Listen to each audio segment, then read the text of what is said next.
All right, let's dive into Nazeer Hussain University in Karachi.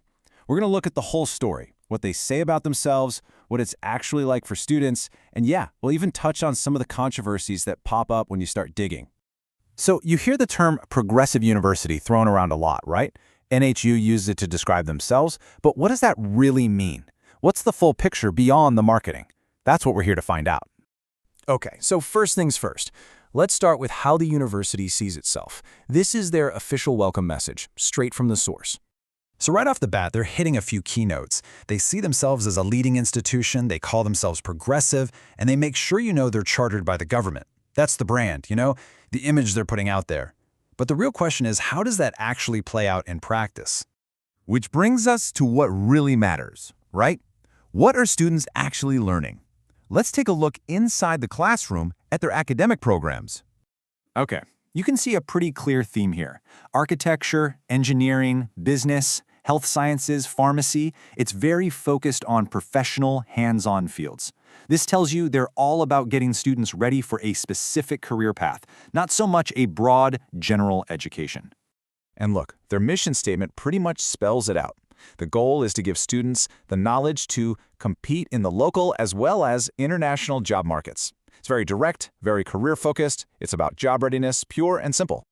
All right, so academics are one thing, but college is more than just lectures and exams, right? What's the vibe on campus? Let's look at what student life is like at NHU. Okay, this gives us a little snapshot of a year at NHU.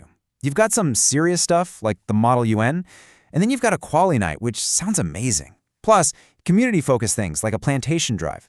So yeah, it definitely seems like there's a lot going on, a pretty diverse range of activities for students to get into.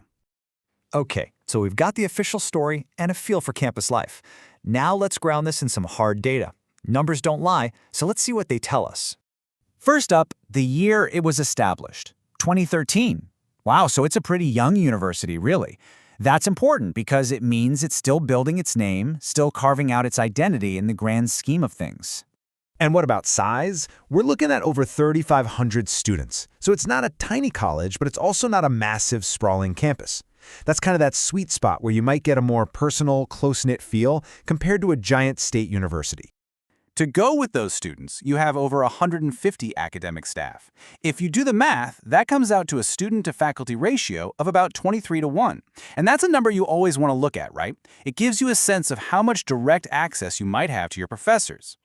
Now this is a big one. You see all these official bodies, the Higher Education Commission, the Pakistan Engineering Council, and so on, having their stamp of approval is absolutely crucial. It basically means a degree from NHU is legit and will be recognized when you go out to get a job in these fields. Okay, so we have the official story, the numbers, the accreditations, but that's not the whole story. To get the full picture, we have to look at some of the other things that have been said about the university. So, just to be clear, we've established it's a private university with an official charter from the government. It has a legal right to be there. But that official status hasn't stopped some serious questions from being raised. And this is probably the biggest one. There have been reports and legal challenges alleging that the university was built on land that was originally supposed to be a public park. Now, we're just reporting what's out there in the public record, not taking a side, but you can't really talk about NHU without acknowledging that this controversy is a big part of its story. So where does that leave us? On one hand, you have a young university with a vibrant campus life and a clear focus on getting its students into good careers. On the other hand, you've got this complex public record and some pretty serious questions that have been raised. It really makes you think, doesn't it? When you're looking at a school, what matters most? What do you prioritize? It's a tough question with no easy answer.